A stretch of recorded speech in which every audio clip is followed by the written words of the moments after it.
नमस्कार दोस्तों, कैसे आप सब। मैं योगेश आपका स्वागत करता हूं आपके अपने यूट्यूब चैनल पर। दोस्तों, मैं आज आपको बताने वाला हूं RS, SI, RPSC, bank, SSC, इनमें जो भूगोल के जो महत्वपूर्ण क्वेश्चंस आए हुए हैं उनके बारे में। तो ये एक सुपर क्लास होने वाली है। इसमें फटाफट चलते अपन बढ़ते अपने क्वेश्चन की ओर। तो दोस्तों, पहला क्वेश्चन है आपका जो स्क्रीन पे दिखाई दे रहा है। निम्नलिखित में से भारत में पुरुष प्रवास का प्रमुख कारण कौन सा है? पहला विवाह, बी है शिक्षा, सी है काम और रोजगार, डी है व्यवसाय। तो दोस्तों, सबसे ज़्यादा जो भारत में प्रवास होता है वो ऑप्शन सी के कारण होता है, काम और रोजगार। चलिए बढ़ते हैं अपने अगले क्वेश्चन की ओर। अगला क्वेश्चन है, निम्नलिखित में से कौन सा क्षेत्र सघन जनसंख्या वाला क्षेत्र है? तो दोस्तों, यहाँ पर सघन जनसंख्या वाले क्षेत्र की बात हो रही है। तो मैं आपको बता दूँ, अगर वर्ल्ड के मैप पर अपन दृष्टि डालें तो सबसे ज़्यादा संख्या दक्षिण पूर्व एशिया में पाई जाती है। जी हाँ दोस्तों, इसमें भी भारत, पाकिस्तान, बांग्लादेश, म्यांमार, इन देशों में सर्वाधिक जनसंख्या का जमाव देखने को मिलता है। चाइना भी है। विश्व में सर्वाधिक जनसंख्या वाला देश वर्तमान में इंडिया है, और दूसरा सबसे सर्वाधिक जनसंख्या वाला देश चीन है, और तीसरे नंबर पे आता है अमेरिका। तो चलिए दोस्तों, बढ़ते हैं अगले क्वेश्चन की ओर। जनसंख्या वृद्धि दर सर्वाधिक है। तो इस क्वेश्चन में पूछा गया है कि सर्वाधिक जनसंख्या वृद्धि दर कहाँ पर है? सर्वाधिक मात्रा में जनसंख्या वृद्धि दर कहाँ पर होती है?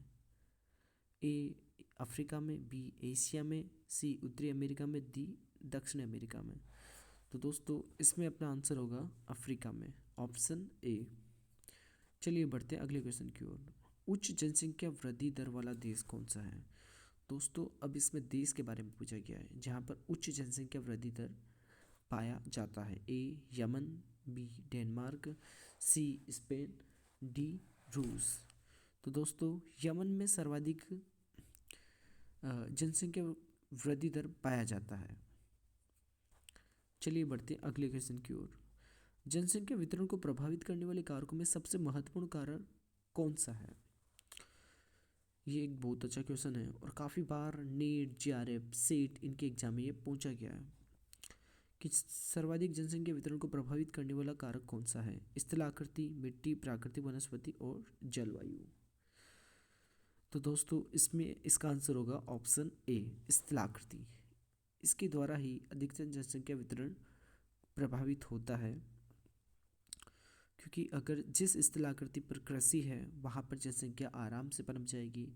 जिस स्थलाकृति पर खनिज संसाधन है वहाँ पर भी जनसंख्या आराम से पनप जाएगी, क्योंकि वहाँ पर खनिज संसाधनों की भरमार पाई जाती है और मानव विपरीत परिस्थितियों में भी रहने को तैयार है। वो प्रकृति के अनुकूल खुद को ढाल लेता है। बढ़ते अगले क्वेश्चन की ओर। किस वर्ष विश्व की मानव जनसंख्या 6 अरब हुई थी? ये क्वेश्चन एसएससी में ज़्यादा बार पूछा गया है। इसमें वर्ष पूछा गया है कि किस वर्ष विश्व की मानव जनसंख्या 6 अरब हुई थी, यानी कि 600 करोड़ हुई थी। तो दोस्तों, इसका आंसर है डी, 1999, 1999 में 6 अरब के करीब जनसंख्या पहुंच गई थी।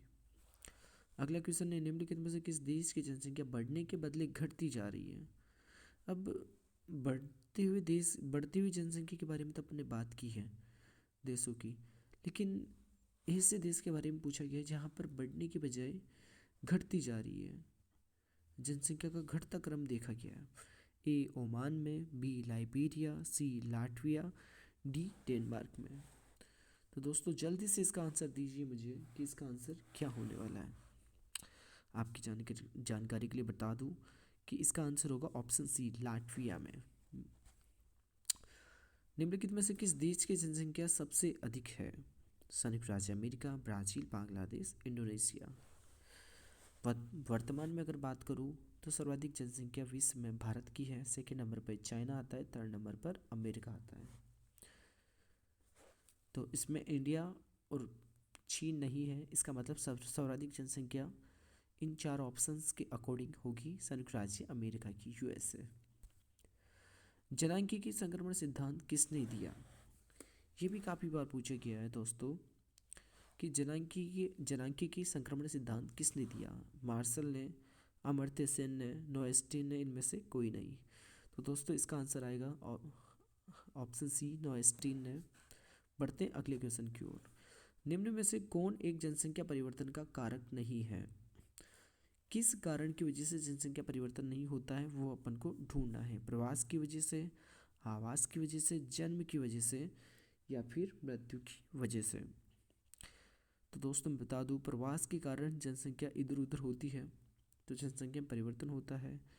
जन्म के कारण किसी पर्टिकुलर एरिया में जनसंख्या में वृद्धि होती है, और मृत्यु के कारण किसी पर्टिकुलर एरिया में जनसंख्या में कमी होती है। आवास के कारण जनसंख्या में कोई भी परिवर्तन देखने को नहीं मिलता है। इस वजह से क्वेश्चन के अकॉर्डिंग इसका आंसर होगा ऑप्शन बी। प्रतिकर्ष और अपकर्ष कारक उत्तरदायी है। तो दोस्तों इसमें पूछा गया है कि प्रतिकर्ष और अपकर्ष कारक किसके लिए उत्तरदायी है? ऑप्शन ए प्रवास के लिए, ऑप्शन बी भू निम्नीकरण के लिए, ऑप्शन सी वायु प्रदूषण के लिए, ऑप्शन डी गंदी बस्तियों के लिए। तो इसका आंसर होगा प्रवास के लिए। निम्नलिखित में से कौन एक जन स्थानांतरण का अपकर्ष कारक नहीं है? ए रहन सहन की निम्न दशाएं, बी रहन सहन की अच्छी दशाएं, सी शांति एवं स्थायित्व, डी अनुकूल जलवायु। दोस्तों क्वेश्चन को ध्यान से समझिए कि निम्नलिखित में से कौन एक जन स्थानांतरण का अपकर्षक कारक नहीं है? तो इसका आंसर होगा दोस्तों ऑप्शन ए रहन सहन की निम्न दशाएं। बढ़ते अगले क्वेश्चन की ओर। सऊदी अरब में किस दिशा के क्षेत्र में सबसे घनी आबादी प्राचीन काल से ही है? तो इसमें दिशा बताना है कि सऊदी अरब में किस दिशा में सर्वाधिक जनसंख्या पाई जाती है प्राचीन काल से ही। पूर्व में, पश्चिम में, उत्तर में, दक्षिण में। तो दोस्तों इसका आंसर होगा पश्चिम में, यानी कि बी। निम्नलिखित में से किस वर्ष के आसपास विकसित और विकासशील देशों में नगरीय जनसंख्या लगभग बराबर थी? अभी एसएससी में आए हुए क्वेश्चंस हैं, तो यहाँ पर वो ईयर का नाम पूछ रहा है कि किस सन में विश्व की जनसंख्या बराबर थी विकसित और विकासशील देशों की। तो दोस्तों 1950 में थी, 1970 में थी, 2000 में थी, या 2007 में थी। तो यहाँ इसका आंसर हो जाएगा 1970। निम्नलिखित में से कौन सा एक तथ्य नहीं है? विगत 500 वर्षों में मानव जनसंख्या 10 गुना से अधिक बढ़ी है। विश्व जनसंख्या में प्रतिवर्ष 8 करोड़ लोग जुड़ जाते हैं। 5 अरब से 6 अरब तक बढ़ने में जनसंख्या को 100 वर्ष लगे। जनांकीय संक्रमण की प्रथम अवस्था में जनसंख्या वृद्धि उच्च होती है। तो दोस्तों इसमें डी ऑप्शन सही है कि जनांकीय संक्रमण की प्रथम अवस्था में जनसंख्या वृद्धि उच्च होती है, क्योंकि जनांकीय संक्रमण की प्रथम अवस्था में जनसंख्या वृद्धि यानी कि जन्म दर और मृत्यु दर दोनों ही हाई होती है। अगला क्वेश्चन है, निम्नलिखित में से कौन सा एक विरल जनसंख्या वाला क्षेत्र नहीं है? कहाँ पर विरल जनसंख्या नहीं पाई जाती? ध्रुवीय क्षेत्र, ए, बी भूमध्य रेखीय क्षेत्र, सी दक्षिण पूर्व एशिया, डी अटाकामा।